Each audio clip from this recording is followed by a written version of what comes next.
Hello friends, आप सभी का मैं एक बार फिर से अपने YouTube channel home science classes with Mohini ma'am में स्वागत करती हूँ। आज हमारी क्लास मैनेजमेंट की नहीं है और ऐसा नहीं है कि क्लास होगी नहीं, बिल्कुल होगी। हो सकता है कल भी हो सकता है परसों हो, ठीक है।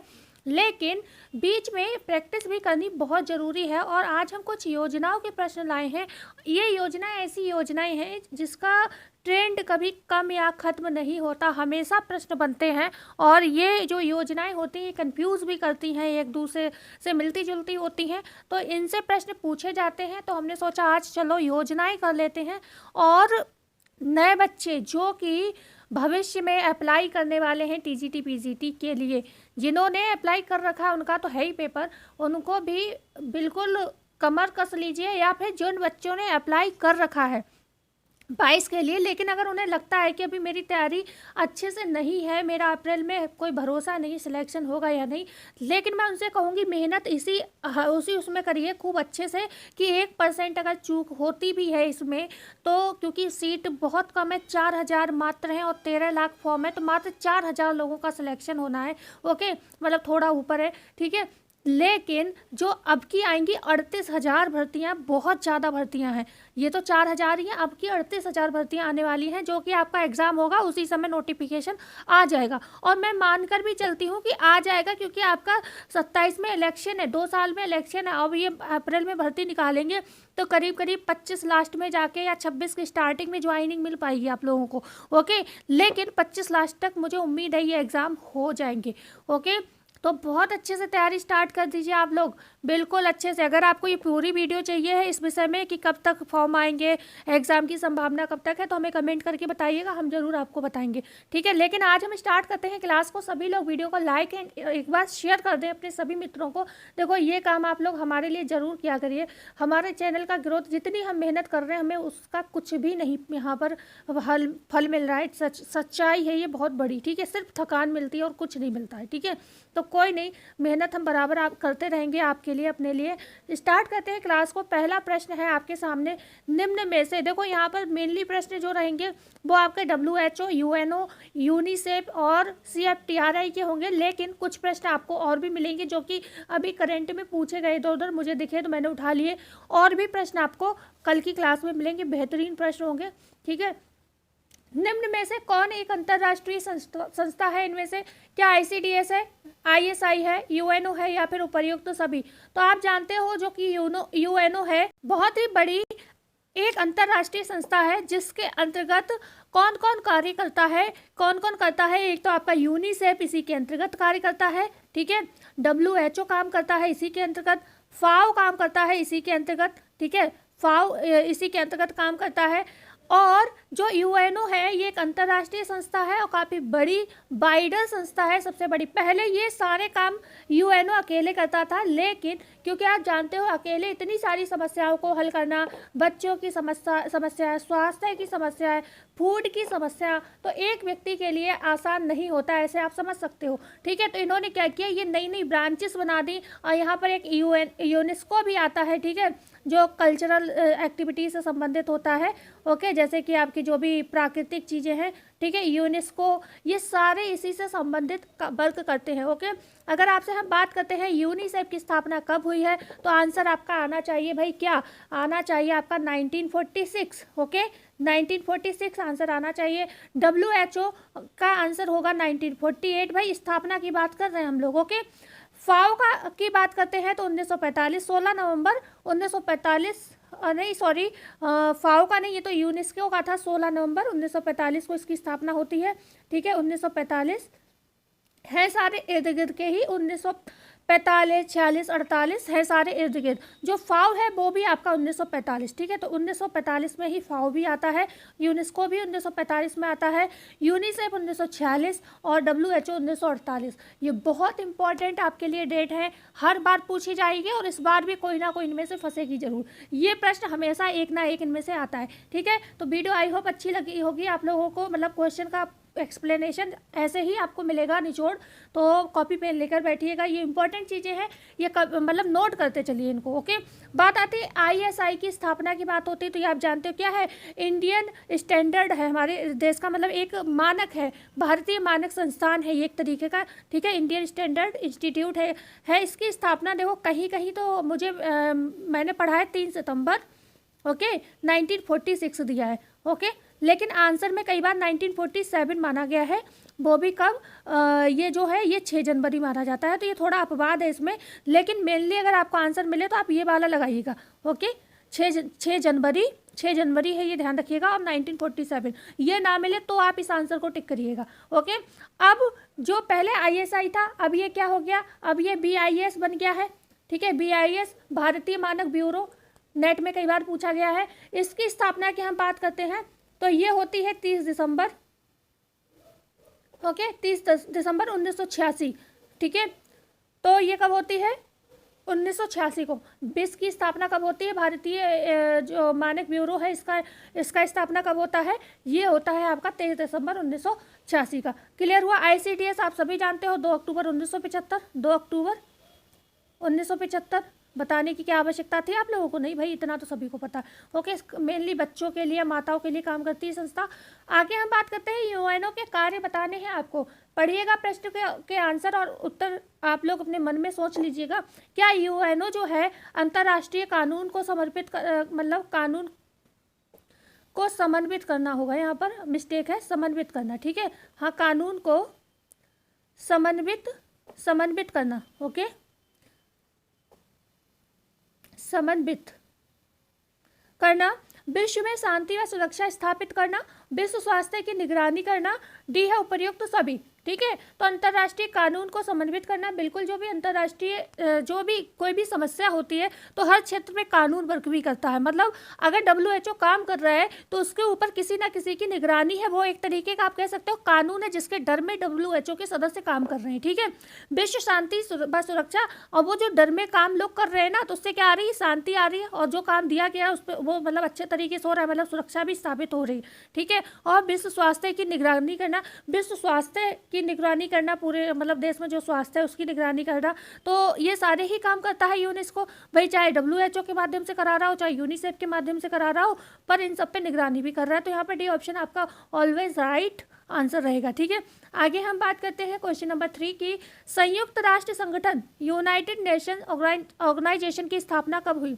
क्या 24 अक्टूबर 1945 को हुई, 25 अक्टूबर 1945 को हुई, 26 अक्टूबर 1946 को हुई, 25 अक्टूबर 1948 को हुई? तो हमने संयुक्त राष्ट्र संगठन जो UNO है, ठीक है, यूनाइटेड नेशन ऑर्गेनाइजेशन है, कह सकते हैं ये क्या है, फादर है किसका, WHO का, यूनिसेफ का, यूनेस्को का, फाओ का, ये पिता है, ठीक है। अब जो ये पिताजी, इनका जन्म कब हुआ ये बताना है आपको, ओके। तो इसका आंसर मैंने इतनी बार जिक्र की, पर हमने डेट इसीलिए नहीं बताई क्योंकि हमने ये प्रश्न डाल रखा था, ओके। 24 अक्टूबर 1945, ठीक है, 24 अक्टूबर 1945, 24 अक्टूबर 1945 को जो है आपके संयुक्त राष्ट्र संगठन की स्थापना होती है, ठीक है। आगे बात करते हैं हम लोग क्वेश्चन नंबर 4 की, WHO एक अंतर्राष्ट्रीय संस्था है जो इसके अधीन कार्यरत है। भाई ये आंसर देने की अब आवश्यकता नहीं, आप समझ ही गए होंगे, यूनिसेफ के अंतर्गत कार्य करता है, ICAR, UNO और या ICMR, किसके अंतर्गत ये संस्थान काम करता है, WHO।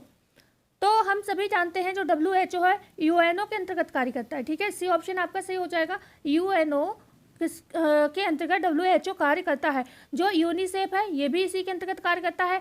ICAR है, ये क्या है, ये अमेरिका की एक संस्था है, सॉरी अमेरिका की नहीं, ICAR तो हमारी मतलब ICAR Indian council agriculture research मतलब ये एग्रीकल्चर से संबंधित संस्था, ये भारतीय संस्था है, ठीक है। जो अभी मैंने बोल दिया था वो थी केयर, ICAR और केयर वो एकदम एक जैसे लगते हैं थोड़ा सा, तो इस वजह से बोल दिया था। केयर क्या अमेरिका की संस्था है, ओके, तो हम उसकी बात नहीं कर रहे थे, ओके। तो यहाँ पर आपका ICMR भी क्या करता है, आपका जो RD वगैरह है उस पर काम करता है, तो ये भी नहीं होगा, क्या होगा, WHO यहाँ पर आंसर आपका जो है UNO, यहाँ पर सी ऑप्शन सही हो जाएगा। आगे हम बात करते हैं क्वेश्चन नंबर 5 की, WHO का प्रपोजल कब और किसने रखा था? ए ऑप्शन है 1945 ब्राजील व चीन ने रखा था, 1947 ब्राजील व रूस ने रखा था, 1948 चीन व रूस ने रखा था, या फिर डी ऑप्शन है 1950 जर्मनी व चीन ने रखा था। किसने ये प्रपोजल सबसे पहले रखा गया था, क्योंकि स्थापित तो आपको पता 1948 में हो रहा है, लेकिन बात हो रही है प्रपोजल की कि सबसे पहले लाया कौन था इसे। तो ये काम किया था आपके किसने, ए ऑप्शन सही होगा, ब्राजील और चीन ने। तो ये आता कब है, 1945 में। ओके, 1945 से इस पर क्रियाकलाप शुरू होता है, इस पर विचार विमर्श चलता है, और फिर जाके ये स्टेबल किया जाता है 1948 में। कब, 7 अप्रैल, 7 अप्रैल, ठीक है, 7 अप्रैल 1948 को ये क्या होता है, स्टेबल किया जाता है। ओके, तो यहाँ पर हम बात कर लेते हैं थोड़ी सी WHO की। ब्राज़ील व रूस की वजह से ये स्थापित हुआ, क्योंकि इसी ने प्रपोजल रखा था। ओके, विश्व स्वास्थ्य दिवस कब मनाया जाता है, विश्व स्वास्थ्य दिवस कब मनाया जाता है, तो 7 अप्रैल को मनाया जाता है।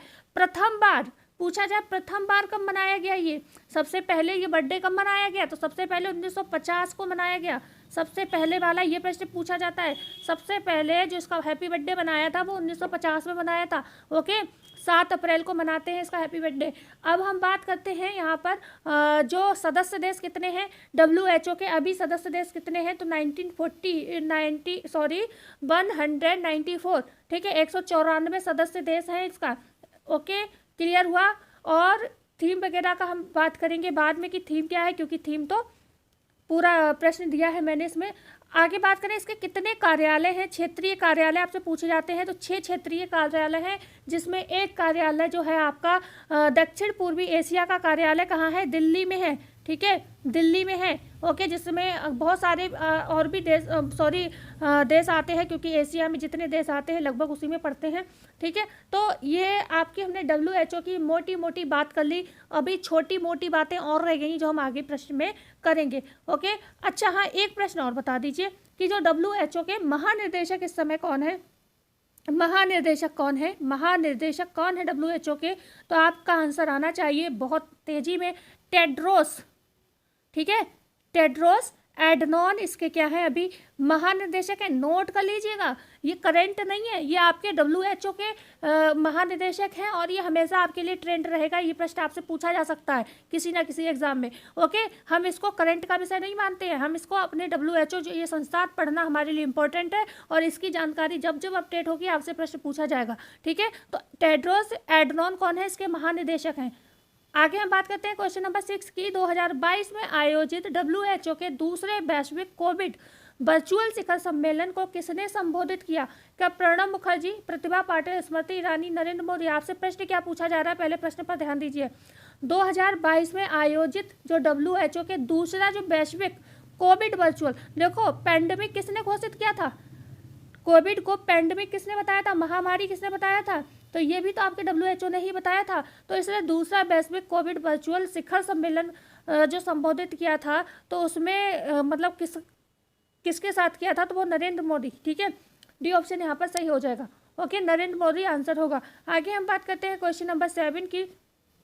निम्नलिखित बीमारियों में से WHO द्वारा किन किन बीमारियों का उन्मूलन किया गया है, क्या चेचक व इंटरपेस्ट, नवजात यहाँ पर कॉमा लगा लो, चेचक व इंटरपेस्ट और नवजात टिटनेस का, रुबेला व जन्मजात रुबेला सिंड्रोम का, ए या बी दोनों, TB व कुष्ठ रोग। ओके, तो आपको यहाँ पर बीमारी पढ़ के ये तो समझ में आ गया होगा कि कुछ बीमारियाँ ऐसी भी थी है जिनका अभी उन्मूलन हुआ ही नहीं है, शायद उनका टारगेट 2025 भी था, आपको ये भी याद आ गया होगा, जैसे कि TB, तो ये तो होगा नहीं, इसका तो उन्मूलन अभी हुआ नहीं है। समझ में आ रहा है, तो ये आंसर आपका गलत है, बकाया सारे सही हैं। तो यहाँ पर उन्मूलन किया गया पूछा गया है, तो चेचक का उन्मूलन किया है, रिंडरपेस्ट बीमारी का उन्मूलन किया है, नवजात टिटनेस का उन्मूलन किया है, रुबेला का, जन्मजात रुबेला सिंड्रोम, इनका उन्मूलन किया है, मतलब खत्म करने का काम किया है किसने, WHO ने किया है। ठीक है, क्लियर हुआ। लेकिन इसमें अभी भी बता दें, रुबेला वगैरह हल्की बहुत बीमारियां अभी भी चल रही हैं। ओके, लेकिन ये अभी 2025 टारगेट था, लेकिन अभी हमें तो नहीं लगता, क्योंकि TB के तो करंट में मरीज बहुत दिखे हैं, तो ये अभी भी 25 में भी सक्सेस नहीं हुआ है, अभी इसकी डेट और आगे बढ़ाई जाएगी। ओके, तो अब हम बात करते हैं, यहाँ पर सी ऑप्शन आपका सही था, सी ऑप्शन सही है। आगे हम बात करते हैं क्वेश्चन नंबर 8। यूनिसेफ के गठन में सबसे महत्वपूर्ण भूमिका किसने निभाई थी, ए ऑप्शन है लुडविग रॉसमन ने, चैडविक ने, रदरफोर्ड ने या थॉमसन ने। तो यूनिसेफ का जब गठन किया गया, यूनिसेफ की बात हो रही है, ओके, जिसकी स्थापना कब होती है, 1946 में होती है। समय क्या था, 11 दिसंबर, सही बोल रही हूँ ना मैं, 11 दिसंबर, ठीक है, दिसंबर। तो 11 दिसंबर 1946 को यूनिसेफ का गठन हुआ, यूएनओ के माध्यम से हुआ, जिसमें महत्वपूर्ण भूमिका थी लुडविक रॉसमन की, लुडविक रॉसमन की महत्वपूर्ण भूमिका थी। आगे हम बात करते हैं क्वेश्चन नंबर 9 की। शिशु एवं बालकों की मृत्यु दर कम करने के लिए यूनिसेफ द्वारा चलाया गया अभियान है। शिशु एवं बालकों की मृत्यु दर कम करने के लिए यूनिसेफ द्वारा कौन सा अभियान चलाया गया? क्या पीएमपी चलाया गया, गोबी चलाया गया, ईएमईआर चलाया गया, केयर चलाया गया? तो शिशु एवं बालकों की मृत्यु दर जो है कम करने के लिए जो अभियान चलाया गया था वो कौन सा था? आपका गोभी था, फूल गोभी भाई, ठीक है, गोभी था। गोभी में गोभी का हम बात कर लेते हैं। देखो, बच्चों की ग्रोथ की बात की थी इन्होंने, ठीक है, यहाँ पर लिख देती हूँ। जी का मतलब था यहाँ पर वृद्धि, अवक्षेपण, जैसे कि ग्रोथ, सर्वलाइंस की बात की थी, ग्रोथ सर्वलाइंस की बात की थी इन्होंने, ठीक है, सर्वलाइंस की बात की थी। आगे हम बात करते हैं, ओ का मतलब था, तो ओरल का मतलब आप जानते हो, ओरल रिहाइड्रेशन, ओरल रिहाइड्रेशन की बात की थी, ठीक है। आगे हम बात करते हैं, यहाँ पर तीसरा था आपका बी, तो बी का मतलब हो गया breast feeding, okay, promoting breast feeding, मतलब माताओं को फीड कराने के लिए प्रोत्साहित करना, ठीक है, क्योंकि आजकल एक ट्रेंड बन गया था, माताएं बच्चों को फीड कराना नहीं चाहती हैं, ठीक है, क्योंकि उनकी कहीं ना कहीं बॉडी पर या उनके मतलब बहुत सारी चीज़ें हैं, अब क्या ही बताऊँ मैं, लेकिन कई मतलब आपको ये बताऊँ, जब से बीच में ये चीज़ें थी, अब इतना नहीं, अब तो हर सब समझदार हैं, ये चाहे अभियान वगैरह चलाया गया, उस वजह से एडवर्टाइजमेंट भी इन चीज़ों का किया गया, तो इस वजह से अब तो मैं नहीं सुनती हूँ। लेकिन बीच में मुझे याद है, जब मेरी शादी नहीं हुई थी उस समय मैंने कई लोग ऐसे देखे थे जो फीड कराना चाहते ही नहीं थे, आज से 10-12 साल पहले की बात है, ठीक है।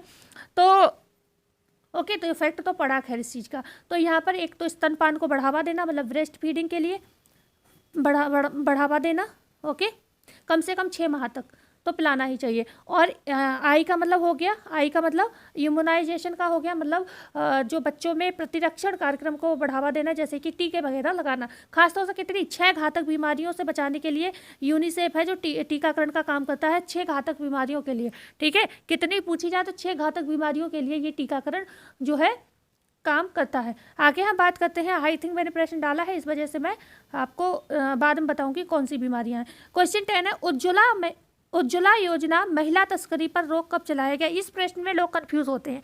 क्यों कंफ्यूज होते हैं? एक तो होता है, एक है प्रधानमंत्री उज्ज्वला योजना जो गैस सिलेंडर से संबंधित है, गरीबों लोगों के लिए जो ये गैस चूल्हा होता है ना वो प्रोवाइड कराना, ओके। और यहाँ पर ये महिला तस्करी से संबंधित एक पुराना कानून है थोड़ा, ठीक है। तो उज्ज्वला योजना जो महिला तस्करी पर कानून बना, तो ये कब चलाया गया? 1 दिसंबर 2007 को, 4 अगस्त 2016 को, 2 दिसंबर 2014 को, 5 जून 2015 को। तो यहाँ पर 1 दिसंबर 2007, ठीक है, ये 2007 की बात है, ओके, 2007 की बात है। अब अगले प्रश्न पर आ जाइए आप। यहाँ पर प्रश्न क्या है? प्रधानमंत्री उज्ज्वला योजना जो गैस वाली योजना है कब चलाई गई? 1 मई 2016, 4 अगस्त 2016, 2 दिसंबर 2014, 5 जून 2015। मोदी जी कब आते हैं? 2014 में, ठीक है। मेरी बड़ी बेटी का जन्म हुआ था 2014 को, तभी मोदी जी की एंट्री होती है, हमारे घर में हमारी बिटिया रानी की एंट्री होती है, ओके, 2014। उस समय हमारी हमारी बड़ी बेटी जो थी वो हाथ बहुत जोड़े रहती थी, तो उस समय मैं न्यूज़ देखती थी, तो प्रधानमंत्री जी नए नए मतलब उसमें आ रहे थे प्रधानमंत्री पद के लिए, वो मतलब अपने प्रचार प्रसार कर रहे थे, तो वो भी हाथ जोड़ते थे। तो सब लोग ये कहते थे, ये न्यूज़ बहुत देखती थी, मोदी जी हाथ जोड़े रहते थे, तो हमारी भूमि भी हाथ जोड़े रहती थी बचपन में, तो ये हाथ जोड़ के ही पैदा हुई है।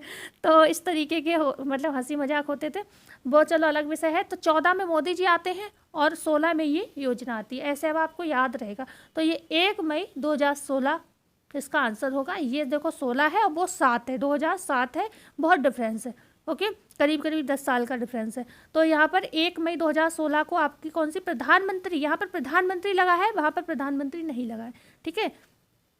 ओके। और शायद मुझे उम्मीद है कि इनमें से प्रधानमंत्री या तो लग के आएगा, और अगर उज्ज्वला योजना सीधे सीधे लिख के आया तो भी क्या होता है, डेट या तो अगर ये वाली डेट आपको मिलेगी, ठीक है, ये वाली 1 दिसंबर 2007 वाली, और अगर ये डेट नहीं मिलती है तो ये वाली मिलेगी। तो आप इस चीज़ को याद रखें। 1 मई 2016 गैस से संबंधित है, और जो 2007 है वो किससे संबंधित है, वो आपकी महिला तस्करी से संबंधित है। ये दोनों सेम है, लेकिन बस काम अलग अलग है, योजना का नाम सेम है।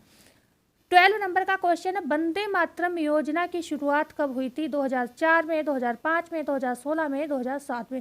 तो वंदे मातरम योजना जो है आपकी 2004 में शुरू होती है। वंदे मातरम योजना क्यों शुरू की गई ये आपको हमें बताना है। ये 2-3 प्रश्न बेसिक से मैंने डाल दिए, आगे हम बात करेंगे।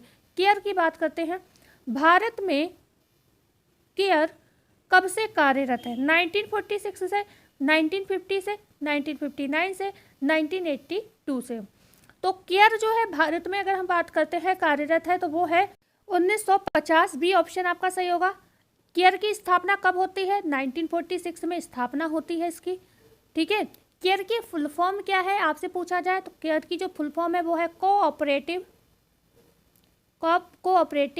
ठीक है, फॉर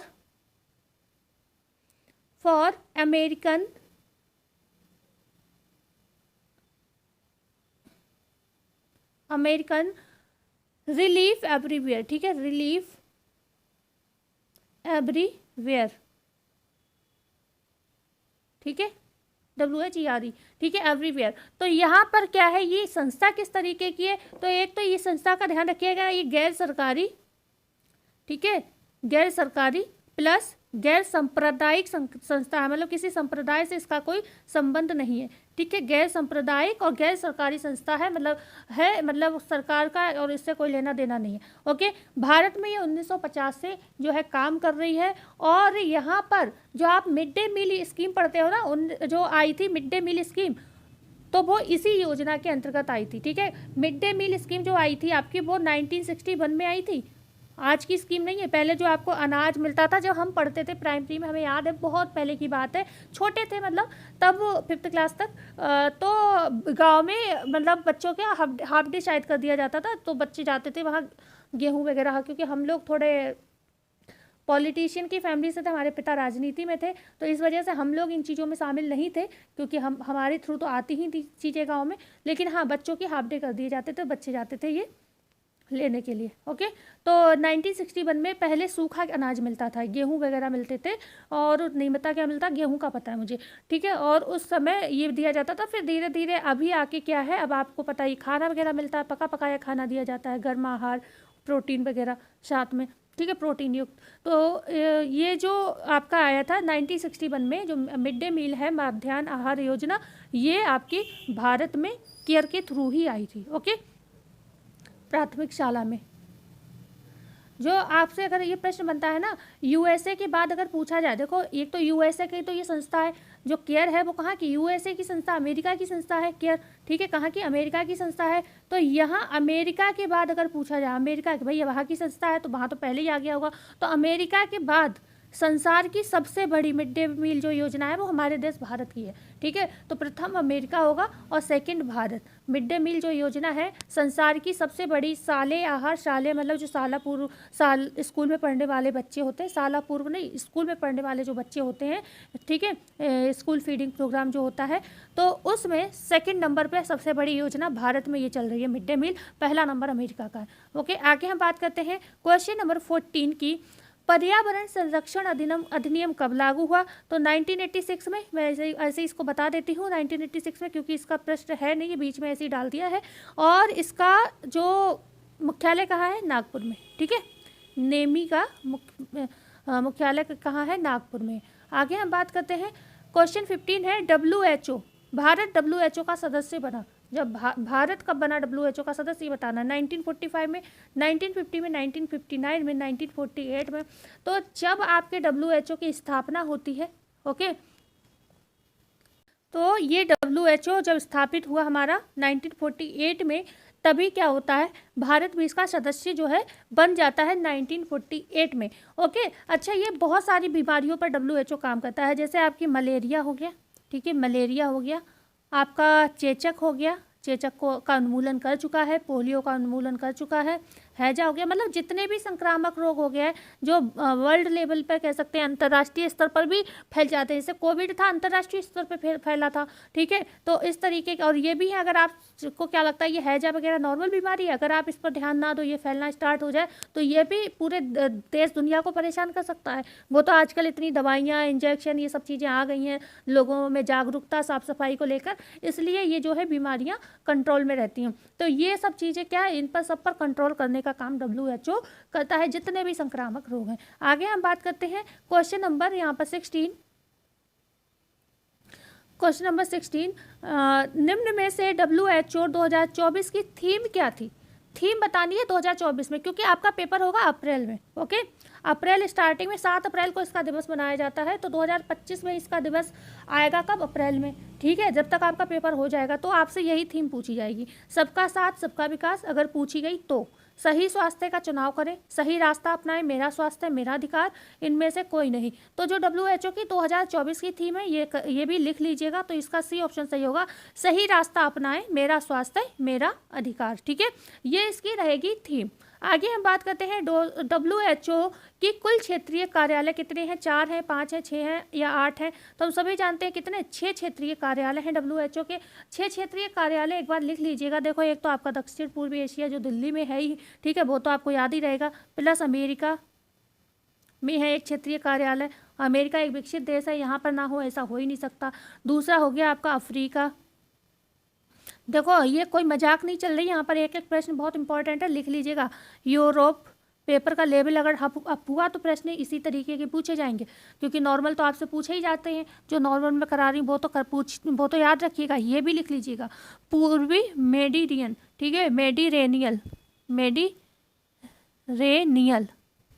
ठीक है, नियल या और ला इधर लिख दिया मैंने। ओके, पश्चिम पैसिफिक,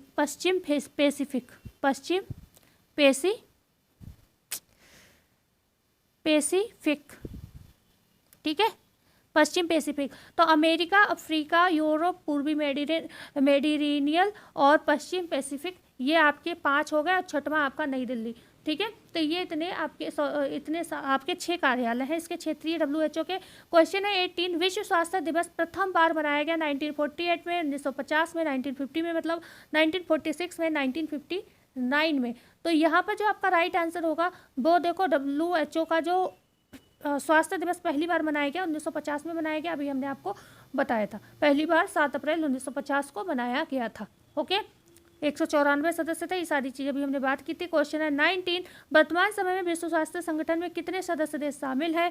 99, 191, 192 या 194? तो यहाँ पर राइट आंसर होगा डी ऑप्शन, 194, मतलब 194 सदस्य देश जो है आपके विश्व स्वास्थ्य संगठन में देश में शामिल है, ठीक है। आगे हम बात करते हैं क्वेश्चन नंबर 20, WHO की क्षेत्रीय संगठन में शामिल दक्षिण पूर्वी एशिया का कार्य क्षेत्र है। दक्षिण पूर्व एशिया जो कि हमारा दिल्ली है, ठीक है, उसमें और कितने देश शामिल हैं? दक्षिण पूर्व एशिया में कई सारे देश आते हैं, एशिया में कोई भारत ही नहीं आता आपके, और भी सारे देश आते हैं। तो उनमें इनमें से कौन कौन सा शामिल है? भारत व थाईलैंड शामिल है, बर्मा व नेपाल शामिल है, श्रीलंका व अफगानिस्तान शामिल है, या डी है उपरोक्त सभी? तो यहाँ पर डी ऑप्शन आपका जो है बिल्कुल सही होगा।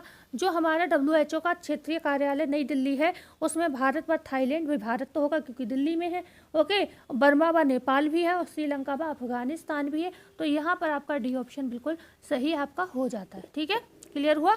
आगे हम बात करते हैं क्वेश्चन है 21, WHO के कार्य क्षेत्र में शामिल कार्य है नर्सिंग, जन शिक्षा, जन स्वास्थ्य या फिर उपरोक्त सभी? तो यहाँ पर तो डी ऑप्शन आपका सही हो जाएगा, लेकिन अगर आपसे यहाँ पर तो बता दिया सही है, लेकिन अगर आपसे पूछा जाए और क्या क्या काम करता है, तो नर्सिंग के क्षेत्र में काम करता है, जन स्वास्थ्य के क्षेत्र में भी काम करता है, और जन शिक्षा के क्षेत्र में भी काम करता है। लेकिन इसके साथ ही साथ और है बच्चे हैं, वो भी लिख लो, व्यावसायिक शिक्षा, क्योंकि यहाँ तो 3 ऑप्शन दे दिए हैं। कभी कभी कोड भी कभी कभी नेट में तो बन ही जाता है, और एक आध कोड तो कहीं भी दे सकते हैं, ठीक है। व्यावसायिक शिक्षा हो गया आपका, पोषण के क्षेत्र में कार्य करता है, आप जानते हो पोषण के क्षेत्र में काम करता है। मातृ एवं शिशु स्वास्थ्य, ये मेन काम है इसका, मातृ एवं, हालांकि मेन काम तो ये कई लोगों का है, मातृ एवं शिशु, ठीक है। आपका यूनिसेफ का भी मेन काम है शिशु स्वास्थ्य पर ध्यान रखना, मातृ एवं शिशु स्वास्थ्य, ठीक है। और उसके साथ ही साथ हम कह सकते हैं यहाँ पर मानसिक स्वास्थ्य, ठीक है, मानसिक स्वास्थ्य, मानसिक स्वास्थ्य। तो ये कितने हो गए काम लगभग इसके हो गए कम से कम 3 और 3 6 काम तो होएगा। और पर्यावरणिक होगा क्योंकि 8 लगभग काम करता है, बकाया छोटे मोटे और भी करता है। तो पर्यावरण का जो स्वास्थ्य है, पर्यावरणिक स्वास्थ्य है, उसका भी ये काम करता है, तो ध्यान रखिएगा, ठीक है, स्वास्थ्य। ओके, तो ये हो गए आपके मेन जो काम करता है WHO। नोट कर लीजिएगा कहीं। क्वेश्चन है 22, WHO 22, हाँ 22 क्वेश्चन है। WHO तथा इनकैप ने मिलकर निर्माण किया है किसका? कार्बोहाइड्रेट का, प्रोटीन का, वसा का, उपयुक्त तो सभी का। WHO तथा इनकैप ने मिलकर किसका निर्माण किया है? बता सकते हैं? वही प्रोटीन का निर्माण किया है। कौन सी प्रोटीन?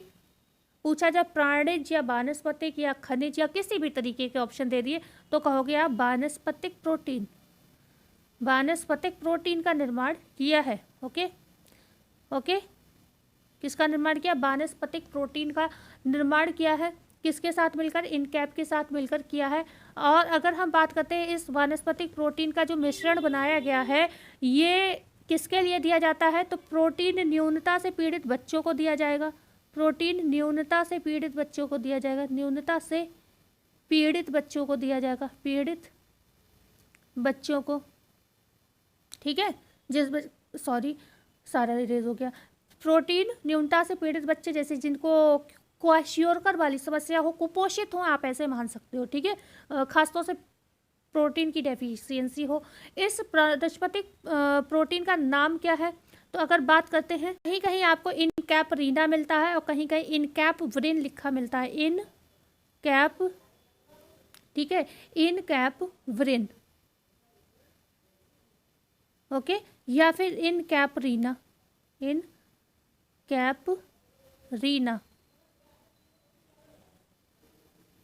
ठीक है। तो ये दो है, वैसे इनकैपवरिन मेरी किताब में दिया है तो आप इसको मान सकते हो। ओके, आगे हम बात करते हैं, ये क्लियर हुआ क्वेश्चन। अब हम बात करते हैं क्वेश्चन नंबर 23 की।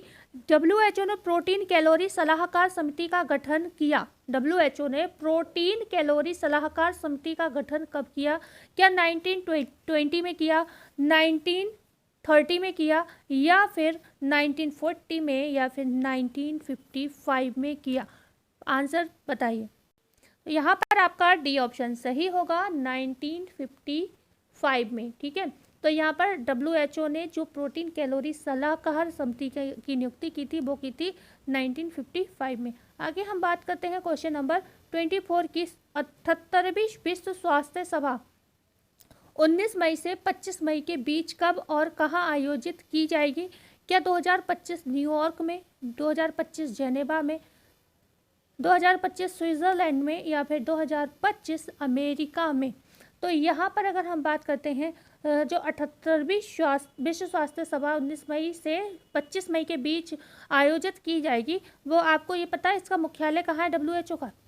भाई पता है ना, जेनेवा, ठीक है। तो जेनेवा में, ठीक है, सही है, 2025 जेनेवा में ये भी होगी। 2025 जेनेवा में कब होगी? 19 मई से 25 मई। तो ये भी प्रश्न आपसे पूछा जा सकता है क्योंकि अभी इसका समय आया नहीं, अभी तो आपकी जनवरी ही चल रही है, ओके, और अप्रैल में पेपर होगा और ये आ चुकी है डेट, तो ये प्रश्न बन सकता है आपका।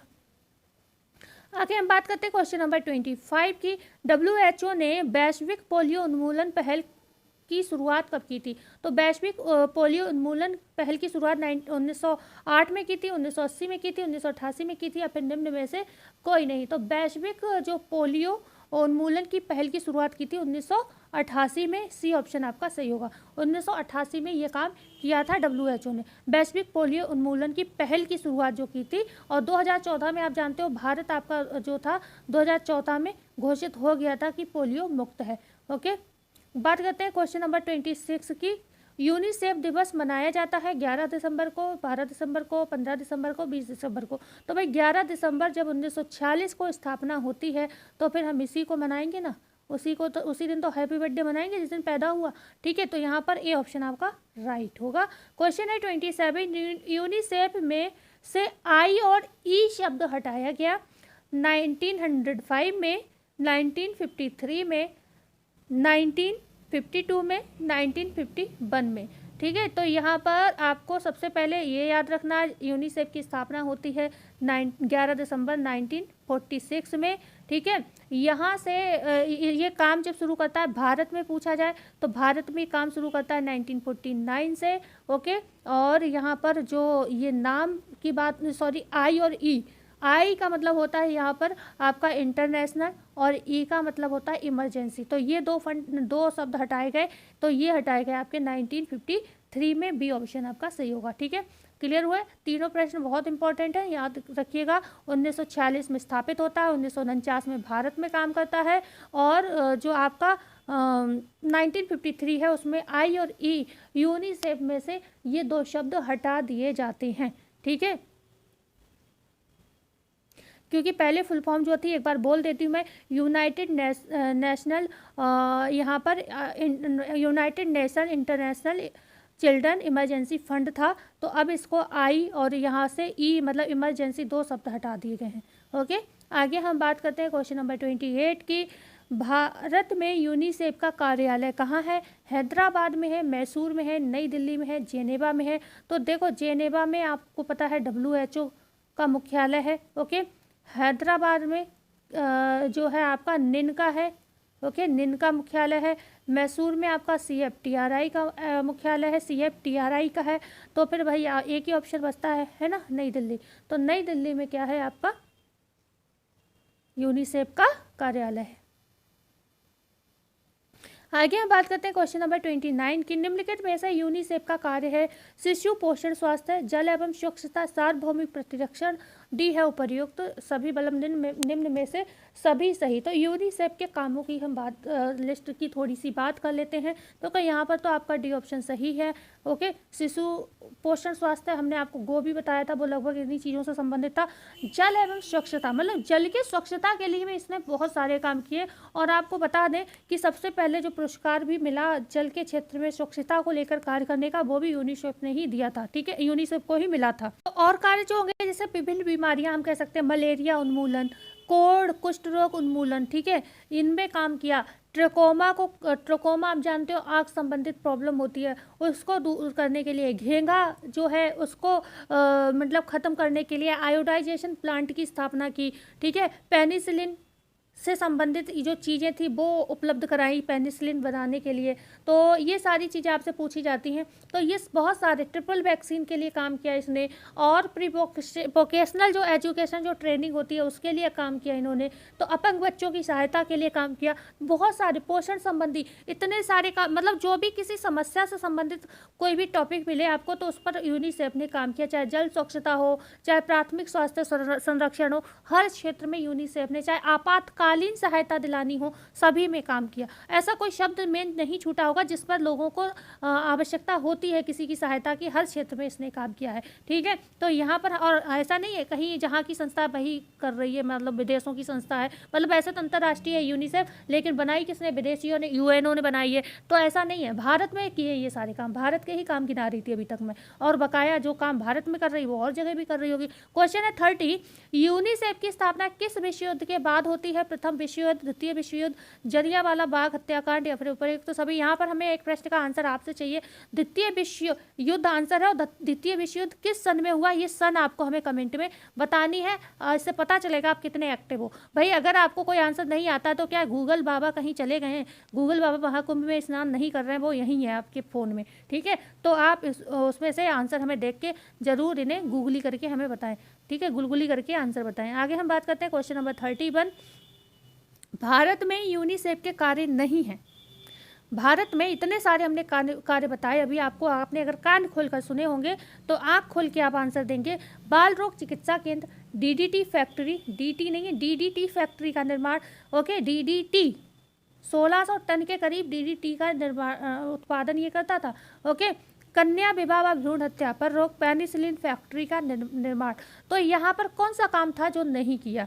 भाई कन्या विवाह और भ्रूण हत्या के रोक पर, मतलब ऐसा कोई काम इसने स्पेशली इसमें नहीं किया। हालांकि ये बात और है कि जब सारी चीज़ें पर काम कर रहा है तो ये चीज़ें अपने आप ही कंट्रोल कुछ हो जाएंगी, लोग शिक्षित हो जाएंगे, ओके, समझदार हो जाएंगे। तो ये चीज़ें खुद ही कंट्रोल हो जाएंगी, लेकिन स्पेशली इस पर वर्क नहीं किया। बकाया बाल रोग चिकित्सा केंद्र की स्थापना भी की है इन्होंने। डीडीटी फैक्ट्री का निर्माण किया इन्होंने दिल्ली में। ये जो डीडीटी फैक्ट्री का जो मेनली अगर निर्माण पूछा जाए क्यों किया गया, तो ये मलेरिया उन्मूलन, क्योंकि आप जानते हो डीडीटी पाउडर का छिड़काव करने से कीट पतंगे जो होते हैं मलेरिया फैलाने वाले, ये जो मच्छर वगैरह हैं, ये मर जाते हैं। तो मलेरिया को की रोकथाम के लिए, मलेरिया नामक रोग के उन्मूलन के लिए एक कार्यक्रम चलाया था, जिसमें डीडीटी का 1600 टन नहीं 1400 टन, ठीक है, 1400 टन जो था दिल्ली में जो कारखाना खोला गया उसमें उत्पादन होता था हर साल, ठीक है।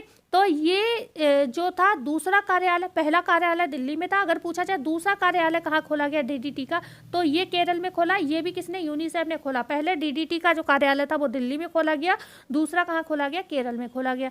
क्लियर हुआ। हम आगे बात कर लेते हैं क्वेश्चन नंबर 32 की। 2009 में यूनिसेफ और विश्व स्वास्थ्य संगठन द्वारा इसको लागू किया गया। 2009 में पूछा जा रहा है इनमें से किसको लागू किया गया। गोभी को लागू किया गया, इनकैप को, या BFHI को, या फिर डी ऑप्शन है उपर्युक्त। तो सभी को यहाँ पर आंसर आपको बताना है। यहाँ पर आपका हो जाएगा सी ऑप्शन सही हो जाएगा। सी ऑप्शन यहाँ पर जो इसकी फुल फॉर्म होगी वो होगी जो बेबी फ्रेंडली, ठीक है, फ्रेंडली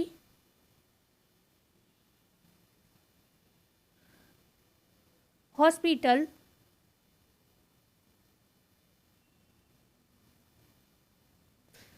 इनिशिएटिव, ठीक है, इनिशिएटिव। तो यहाँ पर बेबी फ्रेंडली हॉस्पिटल इनिशिएटिव जो है इसकी फुल फॉर्म रहेगी BFHI की, ठीक है, इनिशिएटिव।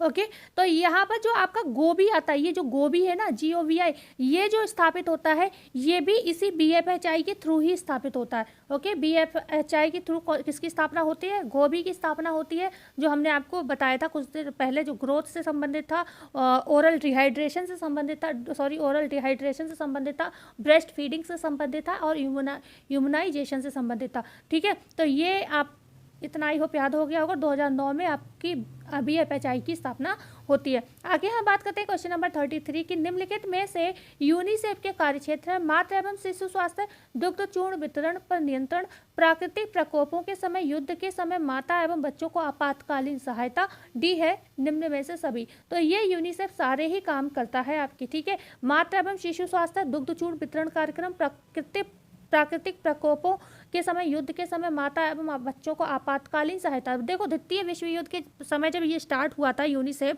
तो आपको क्या लगता है ऐसे ही स्टार्ट किया गया था? नहीं, यहाँ पर बच्चे भूख से मर रहे थे, कुपोषित थे बच्चे, बहुत कुपोषण से बच्चों की मतलब क्या सबसे ज़्यादा समस्या तो बच्चों पर ही आती। छोटे छोटे होते हैं, कुछ कह नहीं सकते, कुछ सुन नहीं सकते, और ऐसे में जो आपदाएं आती हैं बच्चों को बहुत परेशान करती हैं, ठीक है। कितने बच्चे मर जाते हैं, समस्याओं से नहीं जूझ पाते। तो यहाँ पर ये डी ऑप्शन आपका बिल्कुल सही हो जाएगा, ठीक है। आगे हम बात करते हैं क्वेश्चन नंबर 34 की। सर्वप्रथम तो इन्हीं बच्चों को कुपोषण वगैरह से बचाने के लिए ये सारी योजनाएं जो चलाई गई, मतलब आपदाओं के समय ही समस्याएं ज़्यादा होती हैं बच्चों में, कुपोषण, भूखमरी, ये सारी चीज़ें, तो उनको दूर करने के लिए। क्वेश्चन था 34, सर्वप्रथम राष्ट्रीय पोषण संस्थान की स्थापना कहाँ हुई थी? सर्वप्रथम राष्ट्रीय पोषण संस्थान जो आप निन बोलते हो ना, इसकी सबसे पहले स्थापना कहाँ हुई थी? कन्नूर में हुई थी, हैदराबाद में हुई थी, कोलकाता में हुई थी, या मैसूर में हुई थी? तो सर्वप्रथम राष्ट्रीय पोषण संस्थान की जो स्थापना होती है वो आपकी पहले से कुन्नूर प्रयोगशाला के नाम से जाना जाता था। निन को कुन्नूर प्रयोगशाला के नाम से जाना था, कुन्नूर प्रयोगशाला। फिर इसको बाद में क्या था, 1959 में इसको हैदराबाद में स्थापित कर दिया गया था, 1959 में, ठीक है, 1959 में, यही है डेट, ठीक है। 1959 में इसको हैदराबाद स्थानांतरित कर दिया गया, तब इसका नाम बदल के निन कर दिया गया। पहले इसको कुन्नूर प्रयोगशाला बोलते थे, प्रयोगशाला, ठीक है। क्लियर हुआ। आगे हम बात करते हैं क्वेश्चन नंबर 35 की। निम्न में से कौन सी संस्था nutritive value of Indian food पत्रिका का संचालन करता है? बहुत इंपॉर्टेंट प्रश्न, ये पूछे भी गए प्रश्न है, और ये सभी प्रश्न पूछे गए हैं भाई, कोई भी प्रश्न ऐसा नहीं है जो नहीं पूछा गया। निम्नलिखित में से कौन सी संस्था nutritive value of Indian food पत्रिका का संचालन करता है? कुन्नूर प्रयोगशाला, CFTRI, निन, या उपर्युक्त सभी। तो ये काम करती है आपकी निन, NIN, क्योंकि कुन्नूर प्रयोगशाला पहले नाम था। ओके, ये पत्रिका बाद में शुरू हुई, ये निन के द्वारा फिर शुरू की गई, ठीक है। तो आगे हम बात करते हैं क्वेश्चन नंबर 36 की। CFTRI की स्थापना हुई 1940 में, 1950 में, 1960 में, 1970 में। तो CFTRI की स्थापना की बात हो रही है जो कि आपकी होती है 1950 में। CFTRI, तो ये जो है CFTRI इसकी फुल फॉर्म जो है सेंट्रल फूड, ठीक है, सेंट्रल फूड टेक्नोलॉजिकल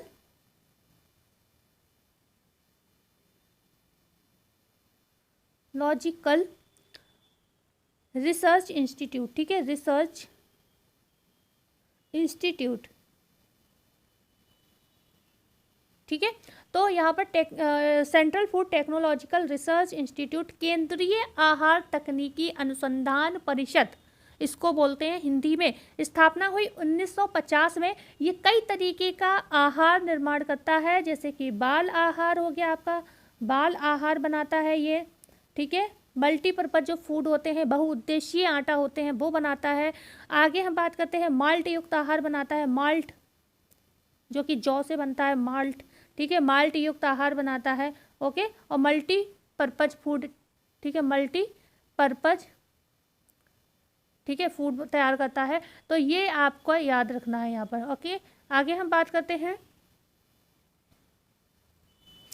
37 प्रश्न है, CFTRI कार्य क्या करता है? प्रोटीन टेक्नोलॉजी व जीवाणु विज्ञान पर रिसर्च वगैरह कराता है, क्योंकि रिसर्च का काम है इसका।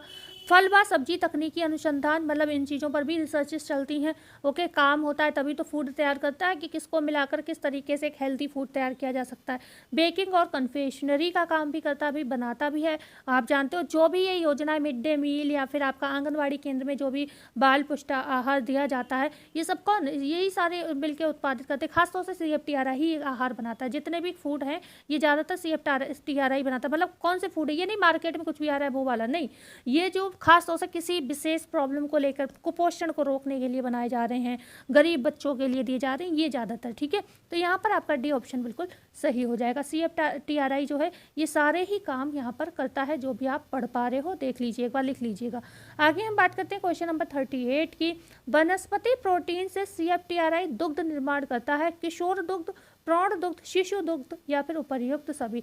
तो वनस्पति प्रोटीन से एक तो आपको पता है वो बना रहा था WHO बना रहा था इनकैप के साथ मिलकर, लेकिन यहाँ पर हमने बात की किसकी, CFTRI दुग्ध जो निर्माण कर रहा है वो किसके लिए कर रहा है, वो भी शिशु दुग्ध है, ठीक है, वो ये भी शिशु दुग्ध है, मतलब शिशु दुग्ध का निर्माण CFTRI करता है। और कौन सा वाला, वनस्पति, मतलब कोई भी ऐसा नहीं है कि आपको ये प्राणिज है या कुछ, ये भी वनस्पति प्रोटीन ही है, ठीक है।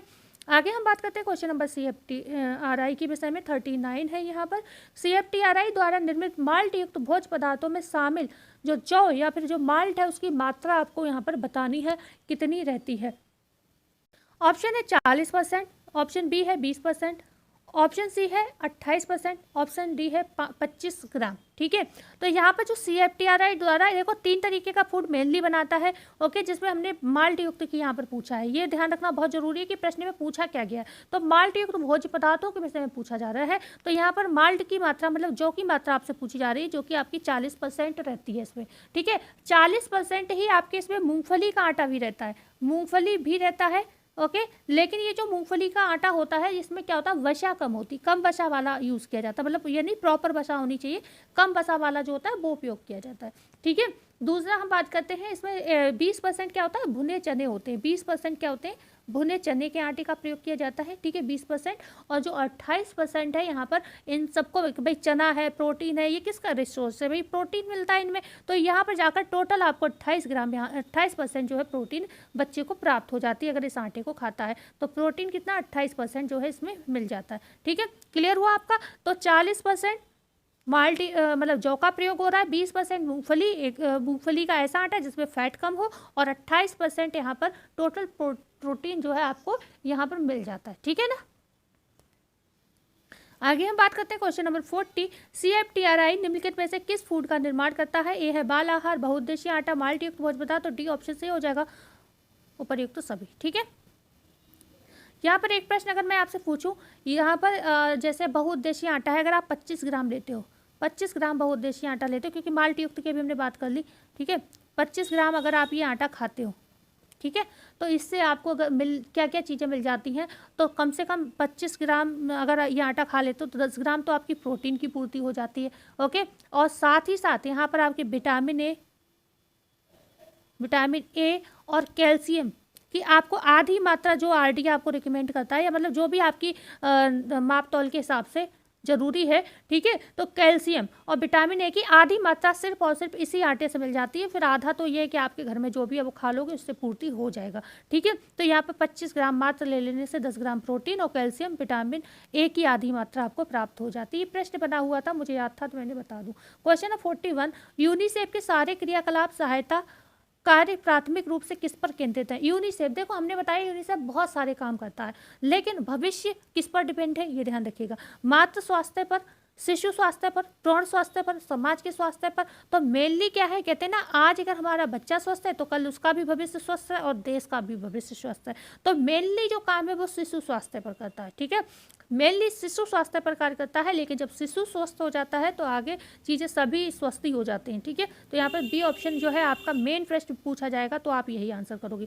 क्वेश्चन 42, यूनिसेफ द्वारा देखो WHO है, मेन काम क्या है उसका, स्वास्थ्य का है, लेकिन प्रश्न में क्या आंसर आता है, मातृ एवं शिशु स्वास्थ्य। तो क्या और किसी के स्वास्थ्य पर ध्यान नहीं रखता? लेकिन भाई नहीं, मेन तो यही है, मेन टारगेट इनका ये रहता है। हालांकि मातृ एवं शिशु स्वास्थ्य, पोषण, व्यावसायिक शिक्षा, ये बहुत सारे क्षेत्रों पे काम करता है, लेकिन ये फर्स्ट नंबर पे आता है, ठीक है। सारे ऑप्शन में सबसे पीक पर ये वाला होता है, तो इसको आंसर मान लिया जाता है जब एक चुनना होता है तब, ठीक है। और सारे चुनने होते तब तो सभी सही हो जाता है। और कई बार तो आपने देखा है टीजीटी पीजीटी के एग्जाम में डी ऑप्शन दिया है कि उपर्युक्त तो सभी, तब भी मातृ एवं शिशु स्वास्थ्य को ही आंसर माना गया है। क्यों? क्योंकि पीक पर वो है। अब ये प्रश्न तो हमें कंफ्यूज कर जाता है, कार्य तो सभी हैं WHO के, तो आप इस पर अपवाद डाल सकते हो, जैसे कि आप चैलेंज कर सकते हो आयोग को, क्योंकि आपकी किताब में है ना, आपके पास होना चाहिए प्रूफ। भाई किताब आपके पास प्रूफ होना चाहिए उन्हें दिखाने के लिए कि देखो ये इतने काम इसमें लिखे हैं, तो आपका आंसर सही मान लिया जाएगा, ठीक है। तो प्रूफ पे काम किया करो। तो इसलिए कितना भी माना हो, लेकिन अगर आपके पास प्रूफ है तो आप वो भी आंसर लगा सकते हो जो किताब में दिया है, और आप प्लस वो भी आंसर लगा सकते हो जो आयोग ने पहले माना है। तो आप इस पर भी वो डाल सकते हो कि हाँ आयोग ने एक बार नहीं 2 बार ऐसा आंसर माना है, ठीक है।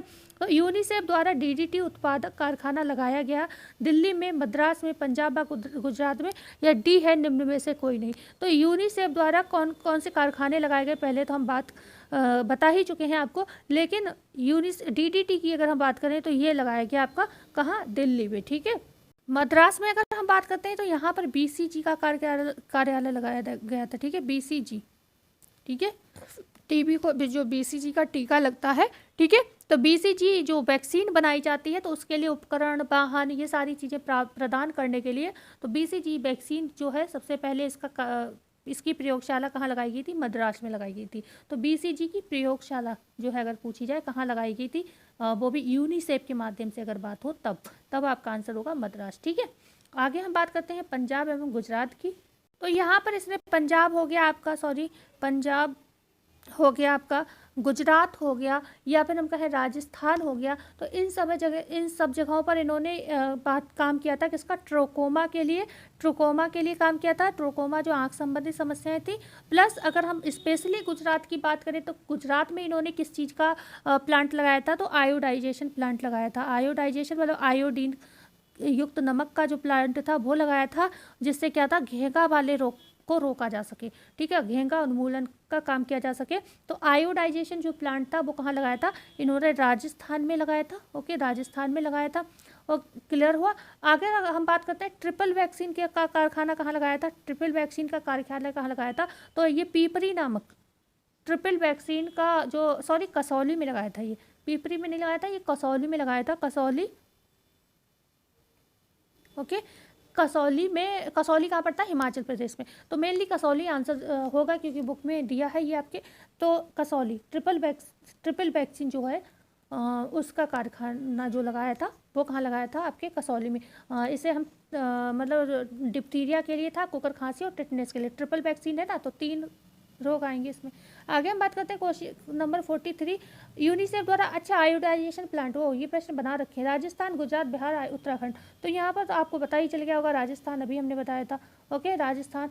आगे बात करते हैं क्वेश्चन नंबर 44 की, वर्तमान में यूनिसेफ के सदस्य देश कितने हैं। तो 117 है, 190 है, 109 है, 111 है।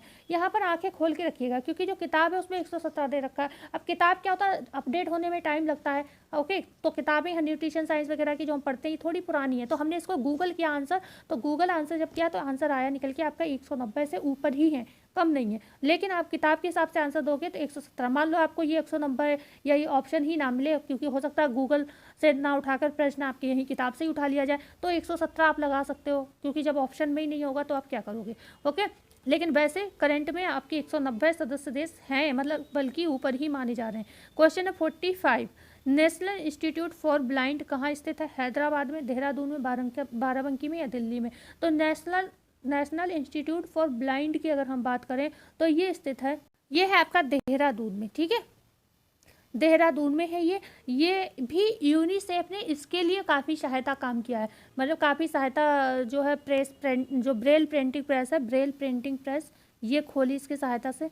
प्रिंटिंग प्रेस, ब्रेल से क्या होता है, जो लोग देख नहीं सकते हैं वो पढ़ सकते हैं। ठीक है, वो पढ़ सकते हैं। ओके, तो यहाँ पर लिखा है ये ब्लाइंड मतलब जिनको दिखता नहीं है, तो ये देहरादून में ये भी यूनिसेफ ने इस पर भी काम किया। ओके, आगे हम बात करते हैं, मतलब जो भी कह सकते हैं किसी भी तरीके की डिसेबल चिल्ड्रन जो थे, ठीक है, डिसेबल मतलब जिनको कोई भी हेल्पिंग डिसेबल प्रॉब्लम थी, जिनको कुछ सहायता की आवश्यकता होती है, इस तरीके के जो चिल्ड्रन होते हैं जिन्हें हम दिव्यांगी की श्रेणी में रखते हैं, उन पर भी काम किया। क्वेश्चन है 46, all India institute of medicine and rehabilitation कहाँ स्थित है? मुंबई में, दिल्ली में, राजस्थान में, गुजरात में। तो यहाँ पर भी सहायता कार्य प्रारंभ किया यूनिसेफ ने मुंबई में। ये मुंबई में all India institute of medicine and rehabilitation, ये जो कहाँ है, मुंबई में स्थित है, और इस पर भी यूनिसेफ ने कुछ उपकरण वगैरह प्रोवाइड कराए जिससे उन लोगों को हेल्प हो सके।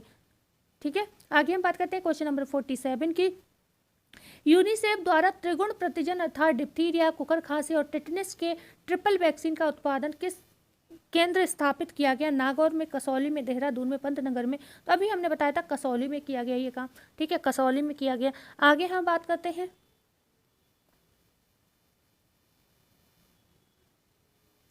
क्वेश्चन 48, विश्व स्वास्थ्य संगठन द्वारा दक्षिण पूर्व एशिया के लिए क्षेत्रीय कार्यालय नई दिल्ली में स्थापित किया गया, जिसने सर्वप्रथम कार्य कब से प्रारंभ किया?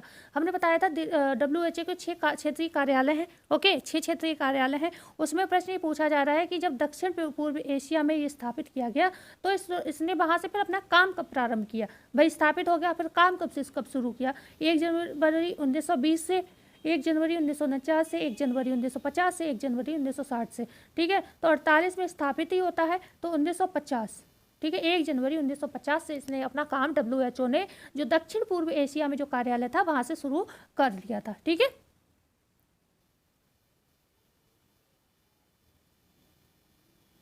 आगे हम बात करते हैं क्वेश्चन नंबर 49 की। विश्व स्वास्थ्य संगठन अन्य किस संस्था के साथ मिलकर कार्य करता है?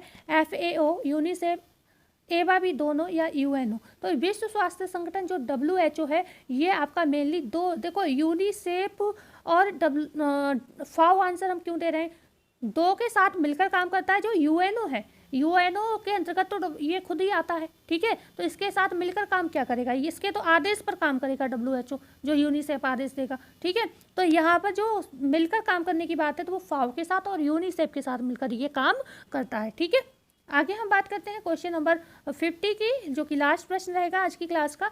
विश्व स्वास्थ्य संगठन निम्नलिखित का क्षेत्र में शामिल नहीं है, निम्नलिखित के क्षेत्र में शामिल नहीं है, ये होगा। ओके, क्षेत्र में शामिल नहीं है मातृ एवं शिशु स्वास्थ्य, पोषण, पर्यावरणिक स्वास्थ्य पर व्यावसायिक शिक्षा, कृषि व आर्थिक सहायता, जन शिक्षा व मानसिक स्वास्थ्य।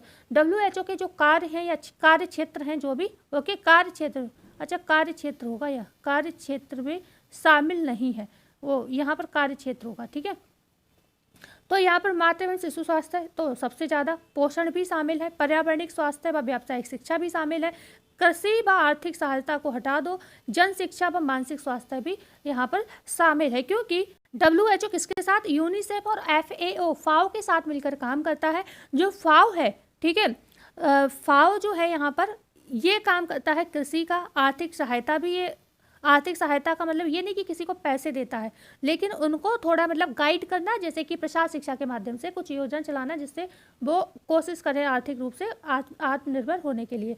जैसे कि मत्स्य विभाग, मत्स्य पालन का काम के विषय में जानकारी देना, वन विभाग से संबंधित कार्य करना, पोषण से संबंधित कार्य करना। तो फाओ जो है इन चीज़ों में काम करता है इसमें, फाओ, ठीक है। तो फाओ करता है इसमें काम, ना कि WHO। ओके, तो यहाँ पर सी ऑप्शन जो है आपका सही हो जाएगा। तो आज की क्लास में ये लास्ट प्रश्न था। क्लास कैसी लगी बताना ना भूलिएगा। अगर अच्छी लगी हो तो वीडियो को लाइक ज़रूर करिएगा, शेयर ज़रूर करिएगा चैनल को। अभी आप लोग जो है ना, बस यही शिकायत रहती है, आप लोग चैनल को शेयर नहीं करते हैं बिल्कुल भी। तो अपने मित्रों को ज़रूर शेयर करिएगा। और जो मैंने अभी बोला है भाई, TGT PGT की बहुत सारी भर्तियाँ आने वाली हैं आगे आने वाले समय में। तो और आपको एक चीज़ बहुत अच्छी मैं बताऊँ, जो अब क्योंकि 8वां वेतन आयोग आपका लगने वाला है, 8वां वेतन आयोग, तो 8वां वेतन आयोग से आपकी सैलरी भी लगभग डबल हो जाएगी। तो बहुत अच्छे से तैयारी में लगे रहिए, कम से कम 1 लाख से ऊपर सैलरी जाएगी, ठीक है। तो लगे रहिए, क्लास अच्छे से ज्वाइन करिए, अच्छे से नोट्स बनाइए। मिलते हैं कल नई वीडियो में नई जानकारी के साथ। जब तक के लिए धन्यवाद।